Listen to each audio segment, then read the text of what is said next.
नमस्कार दोस्तों। क्या नरेंद्र मोदी इतना डर गए हैं कि ट्रंप को जवाब नहीं दे पाएंगे?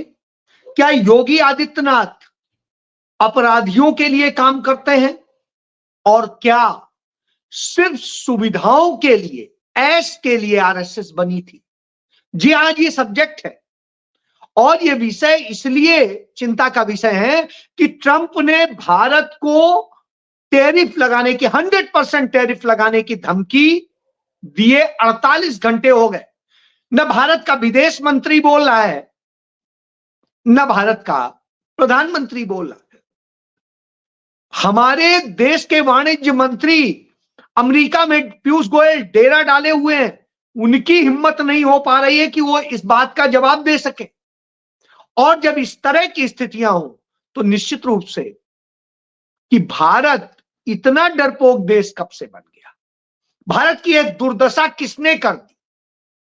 याद करिए, लोकसभा चुनाव था, यही योगी आदित्यनाथ कहता था कि 6 महीने में पीओके हमारा होगा।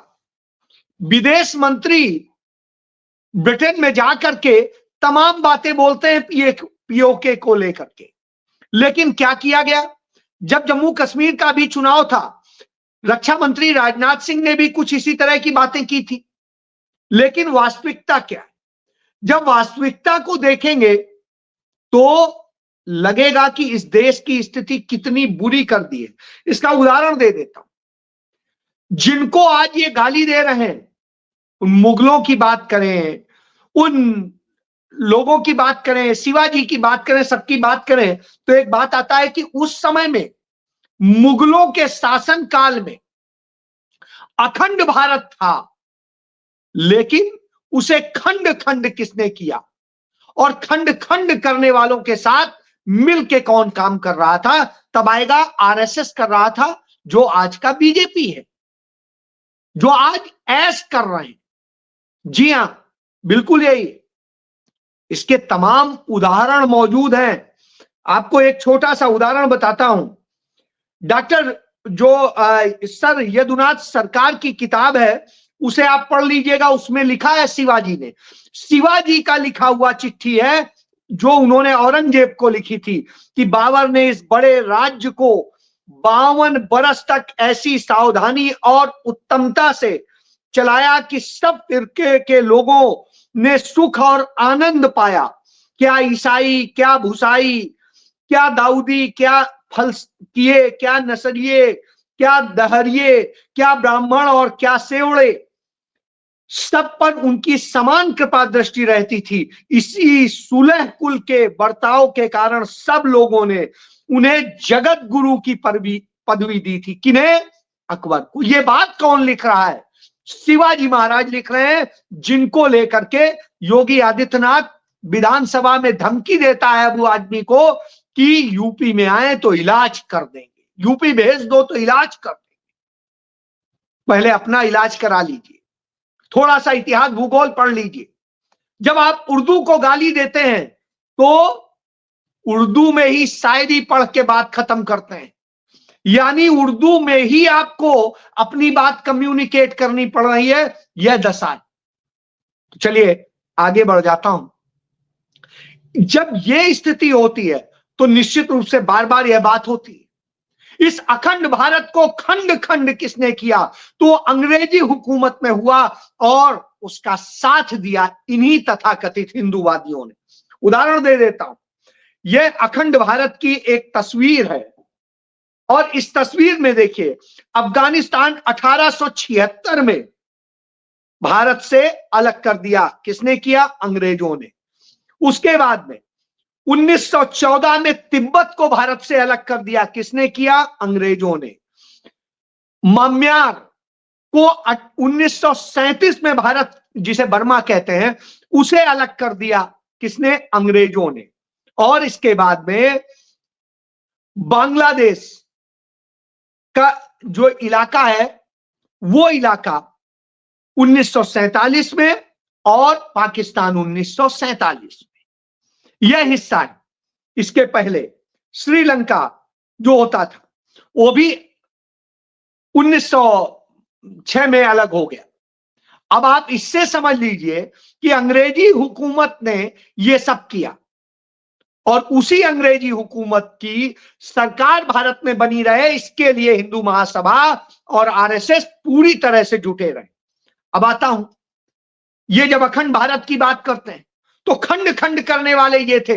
1937 में जब बर्मा अलग किया गया, उस समय इन्होंने ही भारत के विभाजन का प्रस्ताव पारित किया था और यही सावरकर थे। उसी के सापेक्ष में मुस्लिम लीग ने पास किया यह प्रस्ताव। दोनों लोगों की द्विराष्ट्र सिद्धांत ही सावरकर का था।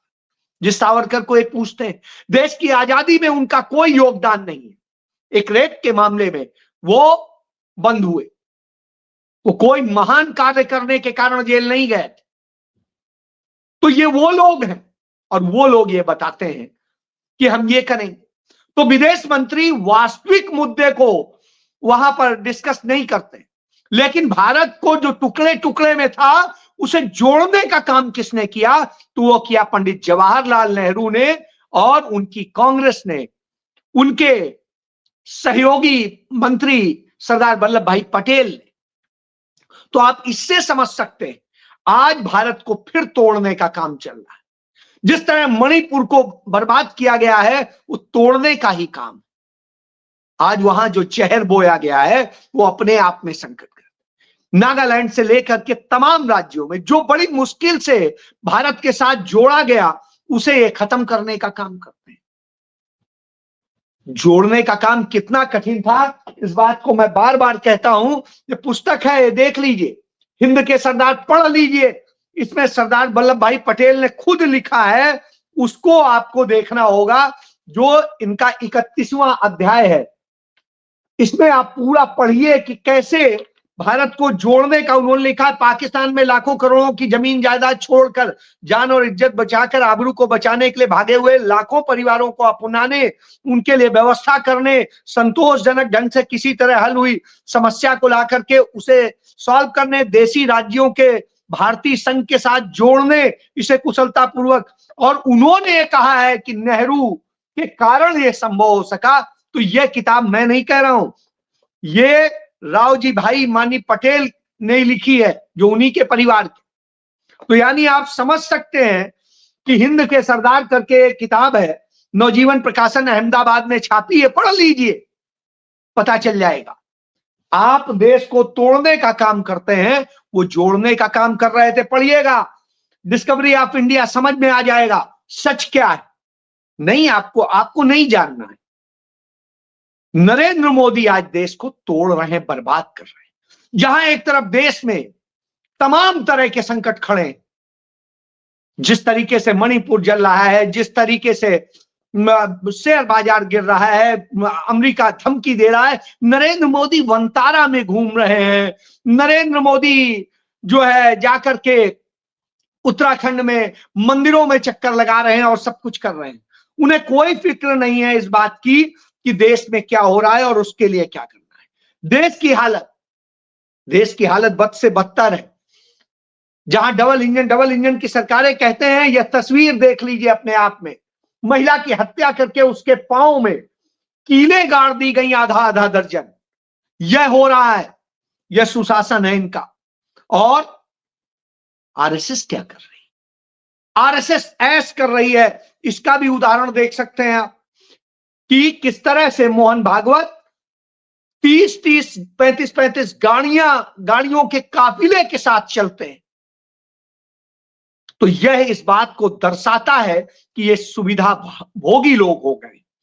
और ऐसे में, जबकि मोहन भागवत क्या है, न चुने हुए प्रतिनिधि हैं, न किसी रजिस्टर्ड संस्था के प्रमुख हैं, न कोई, वो सब फर्जी है। फिर भी एक एनजीओ के व्यक्ति को इस तरह से सुविधाएं दी जा रही।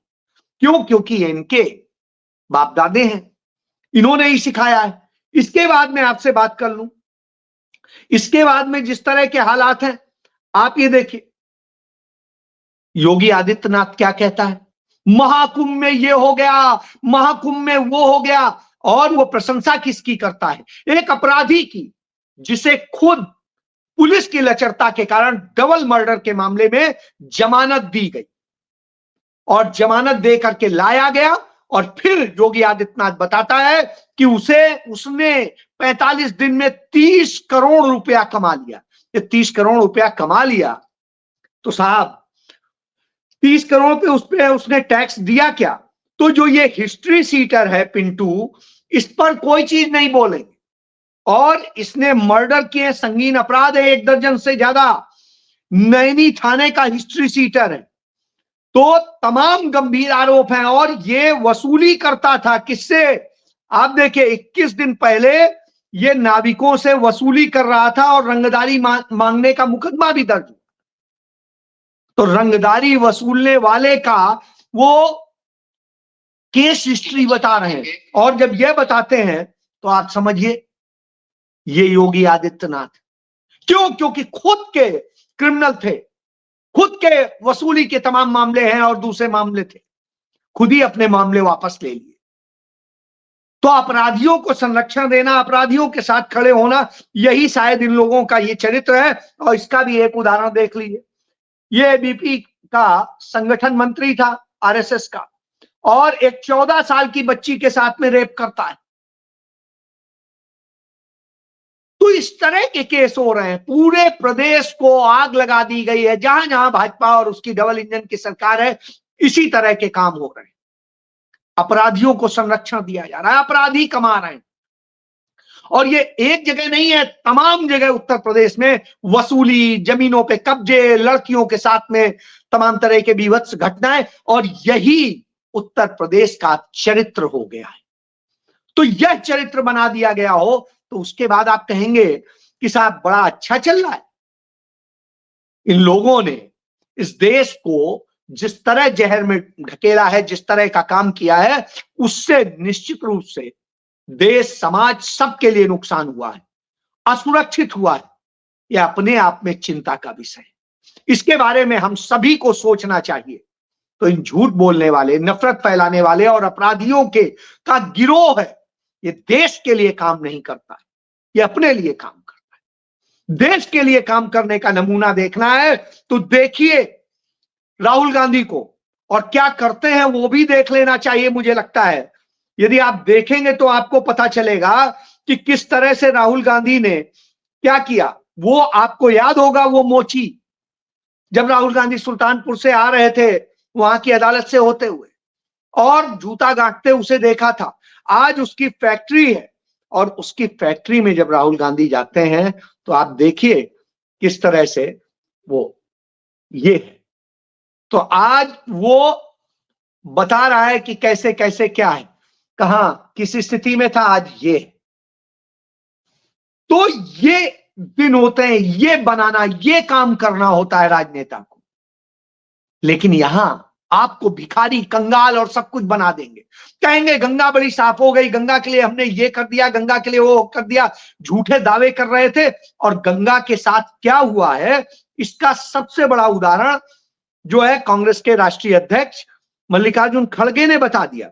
उन्होंने पूरा सरकार का जो सदन में दिया गया जवाब है उसमें कि 11 साल में पहले 2014 में नमामि गंगे योजना लागू की थी, 42,500 करोड़ रुपए खर्च करने की बात करी थी। खर्च किए गए 19,271 करोड़, और यानी 55% तो खर्च ही नहीं हुआ। और उसमें हुआ क्या, नरेंद्र मोदी के ने एनआरआई से इसमें 876 करोड़ ले लिए, उस पर भी कुछ नहीं किया गया।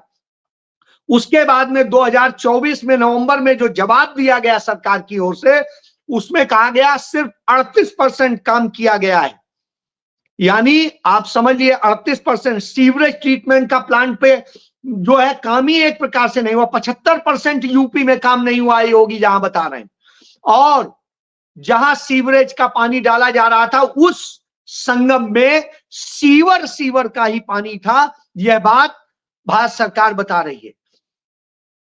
इसके बाद बिहार में 46% ही काम हुआ, एसटीपी चालू हुए हैं। अब आप समझिए वहां 75% पे नहीं हुआ, यहाँ पे 46% पे नहीं हुआ है। और 2014 में ही एनजीटी ने जो पूरी रिपोर्ट पर 2024 में पूरी बनाई, उसमें सारी बातें कही। 2025 के फरवरी महीने में जो सेंट्रल पॉल्यूशन कंट्रोल बोर्ड है उसने जो रिपोर्ट दी, उसमें कहा जहां 2500 पर 100 ml होना चाहिए लिमिट। वही परिस्थिति है शास्त्री ब्रिज के पास में 11,000 पर 100 ml था, और संगम में जहां स्नान कर रहे थे वहां 8,000 पर 79,000 से लेके 7,900 से लेके 8,000 के बीच में था 100 ml पे। अब आप सोचिए क्या स्थिति है, इतनी बुरी हालत है। और उसके बाद इस जहर से, जो सॉलिड वेस्ट से लेके सबके कारण जो किया गया वो चिंताजनक है। यानी आपको जहर में घुसेड़ा जा रहा है, न सिर्फ हिंदू मुस्लिम की नफरत से बल्कि इससे। इसलिए आपको अकबर, औरंगजेब और सब कुछ बताया जा रहा है, देश को लूटा जा रहा है। यह खेल है भाजपा का, समझ लीजिए तो ज्यादा अच्छा। जय